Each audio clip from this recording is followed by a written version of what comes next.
আন্দোলন বাংলাদেশ কি ও কেন আমরা অনেকেই জানি না, বুঝতেও চাই না। ইসলামী আন্দোলন বাংলাদেশ শুধুমাত্র দেশ, দল এবং নেতা পরিবর্তনের কোনো সংগঠনের নাম নয়। ইসলামী আন্দোলন বাংলাদেশ বিশ্বাস করে শুধু দেশ, দল এবং নেতা পরিবর্তনের মাধ্যমে মানুষের শান্তি আসতে পারে না। সংক্ষিপ্ত কয়েকটা উদাহরণ দেব। এই ভূখণ্ড যেখানে বসা আছেন, এই ভূখণ্ড বারবার পরিবর্তন হয়েছে। দীর্ঘদিন পর্যন্ত ভূখণ্ডের শাসক ছিল মুসলমান। কিছু মুনাফিকির কারণে ব্রিটিশ 200 বছর শোষণ করেছে। আমরা ব্রিটিশদের বিরুদ্ধে আন্দোলন করেছিলাম, সংগ্রাম করেছিলাম। ব্রিটিশ হটাও আন্দোলনে আমরা বিজয় হয়েছিলাম। ভেবেছিলাম ব্রিটিশ এদেশ থেকে দূর হলেই মানুষ শান্তি পাবে, মুক্তি পাবে, বৈষম্য দূর হবে। কিন্তু আমরা কি দেখলাম? ভারতের সংখ্যাগরিষ্ঠ মানুষগুলি সংখ্যালঘুদের উপর অত্যাচার, অবিচার, জুলুম অত্যাচার করতে আবার মুসলমানরা চিন্তা করছে মুসলমানদের জন্য আলাদা ভূখণ্ড যদি না হয় মুসলমান শান্তি পাবে না, মুক্তি পাবে না। এর জন্য আমরা পাকিস্তানের জন্য আন্দোলন করেছিলাম, সংগ্রাম করেছিলাম। ভেবেছিলাম যদি মুসলমানদের জন্য আলাদা কান্ট্রি হয় তা মানুষ মুক্তি পাবে, শান্তি পাবে। এই মুসলমানদের আন্দোলনের কারণে পাকিস্তান নামে একটা দেশ পেয়েছিলাম। কিন্তু কি দেখলাম? পশ্চিমারা আমাদের সাথে বৈষম্য করছে, ওরা আমাদের অধিকারকে প্রতিষ্ঠিত করছে না। আমরা আবার আন্দোলন করলাম, সংগ্রাম করলাম। ভেবেছিলাম যদি পশ্চিম পাকিস্তান থেকে আলাদা হয়ে স্বাধীন এক রাষ্ট্র করতে পারি, বাংলাদেশ করতে পারি, তাহলে মানুষ শান্তি পাবে, মুক্তি পাবে। আমরা একত্তরে পশ্চিম পাকিস্তান থেকে ভাগ হয়ে বাংলাদেশ নামেও এক ভূখণ্ড করলাম। কিন্তু আমি কি দেখলাম? এই 53 বছর পর্যন্ত যারা শাসক ছিল, যেই দলেরা শাসন করেছে, তারা বৈষম্য দূর করতে পারে নাই, মানুষের অধিকারকে প্রতিষ্ঠিত করতে পারে নাই। আবারও 2024 জুলাই আগস্টের বিপ্লবের সূচনা কি ছিল? বৈষম্য দূর। আপনারা কি জানেন স্বাধীনতা আন্দোলনের স্লোগান কি ছিল? 3টা স্লোগান ছিল: সাম্য, মানবিক মর্যাদা, সামাজিক ন্যায় বিচার। সাম্য, সামাজিক ন্যায় বিচার, মানবিক মর্যাদা প্রতিষ্ঠিত করার জন্যই পাকিস্তান থেকে আলাদা হয়েছিলাম। কিন্তু সাম্যতা সৃষ্টি হয়নি, মানবিক মর্যাদা আমরা পেয়েছিলাম না, এবং ন্যায় বিচার প্রতিষ্ঠিত হয়নি। আবারও 2024 আমরা আন্দোলন করেছিলাম বৈষম্য দূর করার জন্য। 5ই আগস্ট আবার দ্বিতীয়বার স্বাধীন হলাম। ভেবেছিলাম এবার বৈষম্য দূর হবে, মানুষ মুক্তি পাবে, শান্তি পাবে, অবৈধ খুন আর হবে না, লুণ্ঠন হবে না, ধর্ষণ হবে না, জুলুম হবে না, অত্যাচার হবে না, চাঁদা দিতে হবে না। আমার কোনো মানুষ, বাংলাদেশের কোনো নাগরিক ক্ষুধার্ত অবস্থায় ধুকে মারা যাবে না।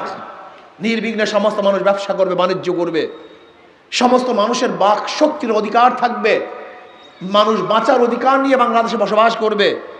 কিন্তু কি দেখলাম? আবারও সেই চাঁদাবাজি, আবারও জুলুম, আবারও ধর্ষণ, আবারও অবৈধ খুন।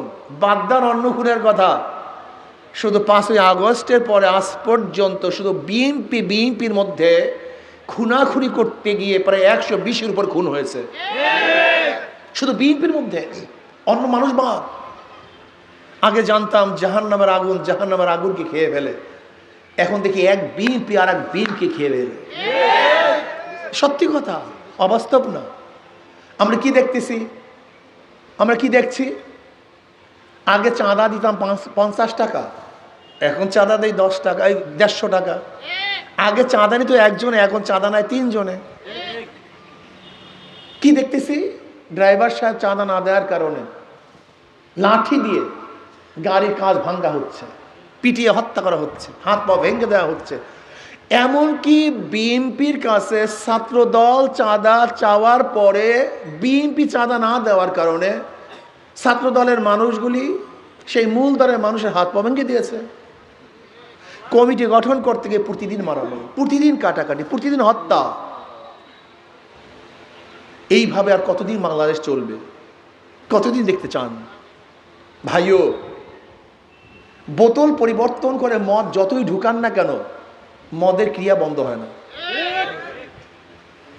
পুরান বউকে যতই নব শাড়ি পরানো হোক না কেন, পুরান বউয়ের চরিত্র পরিবর্তন হয় না। আপনি কেন বুঝতেছেন না? আমি তো বুঝলাম না। একদম মানুষের ইসলাম ফোবিয়া, ইসলাম শুনলে আতঙ্কিত হয়ে যায়। একদিন এক গাঁজাখোর আমাকে বলতেছে, হুজুর যদি ইসলামী হুকুমাত আসে আমার গাঁজার অবস্থাটা কি? নেশাগ্রস্ত বেচারা। বেচারা কি গ্রস্ত? নেশাগ্রস্ত। বলতেই পারে আমার গাঁজার অবস্থা কি? আমি তাকে প্রশ্ন করলাম, ভাই তুমি মসজিদে গিয়ে কি গাঁজা পান করতে পারবা? বল না। আমি বলি কেন? বলল সেখানে পরিবেশ নেই। পরিবেশ নেই, গাঁজা সেবন করা যায় না। আমি বললাম ইসলাম হুকুমাত যদি বাংলাদেশে প্রতিষ্ঠিত হয় তাহলে গোটা বাংলাদেশের পরিবেশটাও মসজিদের পরিবেশ হয়ে যাবে। তখন তুমি নিজের থেকে গাঁজা সেবন করবা না, সমস্যা আছে? কারণ না হুজুর, তা তো সমস্যা নেই। এখানে যে সমস্ত যুবকরা আছে ওরা ভাবে কি ইসলাম হুকুমাত আসলে এই টুপি পড়তে হবে, দাড়ি রাখতে হবে, নামাজ পড়তে হবে, এইটা করতে হবে, সেইটা করতে হবে, আমি করব কিভাবে? কারণ ইসলাম চাই না। তুমি ভুল বুঝতেছো। ইসলাম জোর করে তোমাকে কিছু করবে না, বরং ইসলাম তোমার মন তৈয়ার করবে। ইসলাম কি তৈয়ার করবে? তোমার কলব তৈয়ার করবে, তোমার পরিবেশ সৃষ্টি করবে, তোমার মনকে তৈয়ার করে দিবে। দেখেন, পাশের চেয়ারের ব্যক্তি যদি ঘুষ খায় তাহলে অপর ব্যক্তিরও, অন্য চেয়ারের ব্যক্তিদেরও চরিত্র আস্তে আস্তে খারাপ হয়ে যায়। কিন্তু পাশের চেয়ারওয়ালা যদি ঘুষ না খায় তো ওই অফিসের মধ্যে কেউ ঘুষ খাওয়ার চিন্তাও করবে না। আচ্ছা বলেন তো, এই মাজলিসে এরকম ভাই আছেন না যারা বিড়ি খান? কি দুই একজন আছেন কি নাই? এখন খান না কেন? আপনি আল্লাহর কসম করে বলেন তো, আপনার মনে কি একবারও চাইছে একটা বিড়ি টানি? কেন? কারণটা কি? আপনার তো অভ্যাস বিড়ি খাওয়ার, আপনার তো অভ্যাস, কিন্তু একটা বার আপনার মন কেন চায় নাই? এতক্ষণ তো 2-3 বার আপনি বিড়ি ধরাতেন, এত ধরালেন না কেন? আপনাকে কি বলছি বিড়ি খায়েন না? আপনাকে কেউ বাধা দিছে আপনি বিড়ি পান করবেন না? একবারও বাধা দিছে কেউ? না। এই পরিবেশ, এই পরিবেশ আপনার মনের থেকে বিড়ি সেবন করতে নিষেধ করেছে। আপনার কোনো কষ্ট হয় নাই, কিন্তু আপনার কোনো কষ্ট হয়নি। আমার যুবক বন্ধুরা অনেক সময় ইসলামী ফোবিয়া আমাদেরকে ঢুকানো হয়েছে। ইসলাম মানি আতঙ্ক, ইসলাম মানি জানি কি, ইসলাম মানি হলো বিশাল কিছু, পাহাড় ওজন। না, ইসলাম মানি শান্তি, ইসলাম মানি মুক্তি, ইসলাম মানি কল্যাণ। বিশ্বাস করো না? আমি বিশ্বাস করেন যারা সুধীরা আছেন, ওলামায়ে কেরাম আছেন, আমি বিশ্বাস করতে পারি না গরিবরা ইসলামকে কেন পছন্দ করে না। ইসলাম তো গরিবদের জন্য বোকা। দেখেন, আজকে পুঁজিবাদী অর্থনীতি আপনাকে কোনোদিন ধনী করবে না। একটা উদাহরণ দেখি, খারাপ লাগতেছে আপনাদের? একটা উদাহরণ দেই। আজকে আপনি যাবেন ব্যাংকে, একজন গরিব ব্যক্তি গিয়ে বললো আমাকে 5 লক্ষ টাকা লোন দেন। ম্যানেজার সাহেব কি বলবে? মর্গেজ দেন। আপনি বলবেন আমি গরিব মানুষ, কোথার থেকে 5 লক্ষ টাকার মর্গেজ পাবো? আমার 5 লক্ষ টাকা থাকলে কি আপনার কাছে আমি লোন নেওয়ার জন্য আসতাম? ব্যাংকওয়ালা কি বলবে? যার আছে ব্যাংক তাকেই দেয়, যার নাই ব্যাংক তাকে দেয় না। ব্যাংক কাকে দেয়? কথা বলেন না কেন? যার নাই, ব্যাংক তার পিছনে নেই। এর জন্য ধনীরা ধনী হয়, গরিবরা গরিব হয়। বাংলাদেশের কোনো গরিব ব্যবসা করতে পারবে না, কারণ আপনার পুঁজিই তো নেই, আপনার তো কোনো মর্গেজ নেই। অথচ আপনি কি জানেন বাংলাদেশে 18 কোটি মানুষের গোটা অর্থ মাত্র 20 পরিবারের কাছে? আপনারা জানেন? কেউ জানে নাই। বাংলাদেশের যতগুলি মানুষ বসবাস করে তাদের কাছে যেই পরিমাণের টাকা, মানব বাংলাদেশের 20 পরিবারের কাছে ওই পরিমাণের টাকা, 20 পরিবারের কাছে। অথচ তার ছেলে মেয়ে কজন? কারোর 2 জন, কারোর 1 জন, কারোর 2 জন, কারোর 1 জন, কারোর নাই। বেশ, এই সালমান এফ রহমান, তার মাত্র একটা সন্তান আছে, আর একটা মারা গেছে। কত হাজার কোটি টাকার মালিক। শুধু শেয়ার বাজার থেকে চুরি করেছে 55,000 কোটি টাকা, অত মাত্র একটা সন্তান। কথাটা বুঝাতে পারি? আপনাদের গোটা বাংলাদেশের মানুষের কাছে যেই পরিমাণের অর্থ, এই পরিমাণের অর্থ মাত্র কয়েক পরিবারের কাছে। এর কারণটা কি? এর কারণ হলো বর্তমান অর্থনীতি। বর্তমান অর্থনীতি গরিবকে গরিব বানায়, ধনীকে ধনী বানায়। অথচ ব্যাকুব গরিবরা, এই কমবখ নালায়েক, এই মূর্খ গরিবরা ওদের পিছনেই হাঁটে, কিন্তু যারা তাদের জন্য মরিয়া হয়ে তাদের মুক্তির জন্য লড়ছে তাদের কাছেও তারা যায় না। ইসলাম গরিবদের জন্য, ইসলামী অর্থনীতি গরিবদের জন্য। জাকাত কাদের জন্য বলেন? ফিতরা কাদের জন্য? মানত কাদের জন্য? ওশর কাদের জন্য? দান কাদের জন্য? ইসলামের গোটা অর্থনীতি গরিবদের জন্য। গোটা অর্থনীতি। ইসলাম আসলে কি হবে? আগামী 5-10 বছরের মধ্যে গোটা গরিবরা দরিদ্র সীমার উপরে চলে যাবে, আর ধনীদের মধ্যে ভারসাম্য চলে আসবে। গোটা গরিবরা দরিদ্র সীমার উপরে চলে যাবে। আপনি কি জানেন এখানে যারা বসা আছেন আপনাদের প্রত্যেকের মাথার উপর কি পরিমাণে ঋণ? হ্যাঁ, জানেন? প্রত্যেকটা মানুষের, প্রত্যেকটা বাংলাদেশের নাগরিকের মাথার উপরে 1,20,000 টাকা ঋণ। 1,20,000 টাকা ঋণ নিয়ে আপনারা জন্মগ্রহণ করেছেন। 28 লক্ষ কোটি টাকা শুধু বিদেশে পাচার হয়ে গেছে। 28 লক্ষ কোটি টাকা। এই বছর বাজেট হয়েছে 7 লক্ষ কোটি, আর পাচার হয়ে গেছে 28 লক্ষ কোটি টাকা। আপনি কি জানেন বাংলাদেশে আপনি কত ভ্যাট, কত ট্যাক্স দেন? এর চুরির পরিমাণটা কি আপনার জানা নেই? বিগত দিনগুলিতে 100 টাকা 70 টাকা চুরি হইতো, 30 টাকার কাজ হইতো। এমনকি বিগত ফেসিসের পরিকল্পনা মন্ত্রী কি বলেছেন আপনাদের মনে নেই? বাজেট করি 100 টাকা, গ্রামে যায় 10 টাকা, 90 টাকা চুরি। এরপর গরিবরা তাদের পিছনে কেন যে ঘুরে আমি জানি না। হ্যাঁ আমি জানি না তা না। একটা ফেন্সিডিলের বোতল দিয়ে দেয়, খা। একটা গাঁজার কলকি ধরিয়ে দেয়, সেবন কর। মোটরসাইকেলের একটু তেলের পয়সা দেয়, এটা ইনভেস্ট করবে 1 কোটি টাকা, কামাই করবে 100 কোটি টাকা। ইনভেস্ট করে 5 কোটি টাকা, কামাই করে 5,000 কোটি টাকা। এটা ইনভেস্ট। রাজনীতি মানি এখন ব্যবসা, রাজনীতি মানি হলে কামাই না। ইসলামী আন্দোলন বাংলাদেশ কি চায়? শুধু নেতা নয়, নীতির পরিবর্তন চায়। ইসলামী আন্দোলন বাংলাদেশ কি বলতে চায়? চোরের মাধ্যমে চুরি বন্ধ হয় না, দুর্নীতিবাজের মাধ্যমে দুর্নীতি বন্ধ হতে পারে না। ইসলামী আন্দোলন বাংলাদেশ কি বলে? মাদার গাছে আম হয় না, তেঁতুল গাছে মিষ্টি ফল হয় না। যারা চোর, ডাকাত, বদমাশ, খুনি, লুটেরা, চাঁদাবাজ, এদের মাধ্যমে বাংলাদেশে চাঁদা বন্ধ হবে না, লুট বন্ধ হবে না, খুন বন্ধ হবে না, ধর্ষণ বন্ধ হবে না, যতক্ষণ পর্যন্ত নীতি আদর্শমান ব্যক্তি ক্ষমতায় নেওয়া যাবে।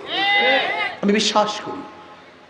আসুন না একবার টেস্ট করি, একবার পরীক্ষা করি। 53 বছর বহুত নেতাকে ক্ষমতা নিয়েছেন আপনারা। আজকে থেকে শপথ গ্রহণ করেন, শুধু একটা শপথ, যেই দলের মধ্যে, যেই ব্যক্তির মধ্যে চাঁদাবাজ আছে, জালেম আছে, খুনি আছে, চোর আছে, ডাকাত আছে, দর্শক আছে, ওদেরকে আমরা ভোট দেব না, ওদের দল করব না। যদি ইসলামী আন্দোলনের মধ্যেও চাঁদাবাজ থাকে তাদের প্রত্যাখ্যান করব। ইসলামী আন্দোলনের নেতারাও যদি গুন্ডা হয়, বদমাশ হয়, জালেম হয়, তাদেরকে ঝাঁটা পিটা দেব। আপনারা আমাদেরকে জালেম বানিয়েছেন, এই জনগণ আমাদেরকে খারাপ বানিয়েছেন। নেতারা যত অবৈধ কাজ করে ফুলের মালা দিয়ে গ্রহণ করেন। নেতারা অবৈধ কাজ করার পরে যে জুতার মালা দিতেন, তাহলে নেতারা অবৈধ কাজ করতে পারতো না। জনগণ ঠিক হন। আমি দেখছি দোষ সব আপনাদের। আপনারা ভালো হন, নেতারা ভালো হবে। আপনারা খারাপ হবেন, নেতারাও খারাপ হবে। আসুন না, নিজের ভালো পাগলেও বুঝে, নিজের ভালো পাগলেও বুঝে। কেন বুঝবেন না বলেন তো? এই যে আকিনুর, এই আমি বিশ্বাস করি নিষ্পাপ এক চেহারা। এই চেহারার সাথে ট্রাম্পের মিল নেই, টনি ব্লেয়ারের কোনো মিল নেই, পুতিনের মিল নাই। এই চেহারার সাথে মিল আছে মদিনাওয়ালার মিল আছে।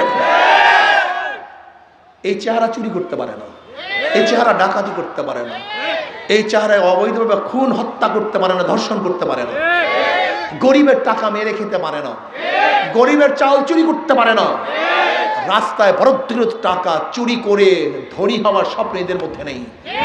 আমি বিশ্বাস করি এই ধরনের লিডাররা যতদিন পর্যন্ত ক্ষমতায় না যাবে ততদিন পর্যন্ত দেশ পরিবর্তন করবেন, দল পরিবর্তন করবেন, নেতা পরিবর্তন করবেন, কিন্তু কপাল পোড়া ভাগ্যের পরিবর্তন হবে না। কাজে আসুন না, ইসলামী আন্দোলন বাংলাদেশ এমন এক সংগঠন যার নামই ইসলাম, তার কামই ইসলাম। যারা নৌকা নিয়ে নির্বাচন করে, নৌকা চালাতে পারে না, যারা ধানের শীষে নির্বাচন করে ধান কাটতে পারে না, যারা নাঙ্গল নিয়ে নির্বাচন করে তার নাঙ্গল বইতে পারে না, নৌকা নিয়ে কেউ ঘুমায় না, ধানের শীষ নিয়ে কেউ ঘুমায় না, নাঙ্গল নিয়ে কেউ ঘুমায় না, কিন্তু হাত পাকে এমন এক প্রতীক যে নির্বাচন করে সেও চালাতে পারে, যারা করে তারাও চালাতে পারে। অন্য কোনো প্রতীক নিয়ে কেউ ঘুমায় না, কিন্তু হাত পাকা বুকে নিয়ে ঘুমায়। তার মানে হাত পাখা মানে শান্তি, ইসলাম মানে শান্তি। যদি হাত পাখা বিজয় অর্জন করে তাহলে শান্তি প্রতিষ্ঠিত হবে ইনশাআল্লাহ। কাজে আল্লাহ আমাদের সবাইকে কবুল করেন। একবার চেষ্টা করার জন্য রাজি আছি তো আমার যুবক বাবারা, আমার যুবক বন্ধুরা, আমার মুরব্বীরা, আজকে থেকে নিয়াত করো তোমার আমার মার্কা হাত পাখা। সব মার্কা দেখা শেষ, হাত পাখা বাংলাদেশ। আল্লাহ আমাদের সবাইকে কবুল করে নেন। দেশে স্থায়ী শান্তি এবং ইসলাম হুকুমাত কায়েমের জন্য আগামী 28 তারিখ 28শে জুন শনিবার ঢাকা এক প্রলয় সৃষ্টি হবে, এক মহাসমুদ্রের সৃষ্টি হবে। সেটা পানির কোনো মহাসমুদ্র নয়, জনগণের মহাসমুদ্র হবে ইনশাআল্লাহ। কি রাজি আছেন ইনশাআল্লাহ? ঢাকায় চলো চলো, ঢাকায় চলো, একজনের 10 জন 20 জন 100 জন নিয়ে ইনশাআল্লাহ ঢাকায় উপস্থিত হব। আল্লাহ আমাদের সবাইকে কবুল করে নেন ইনশাআল্লাহ। কমিটি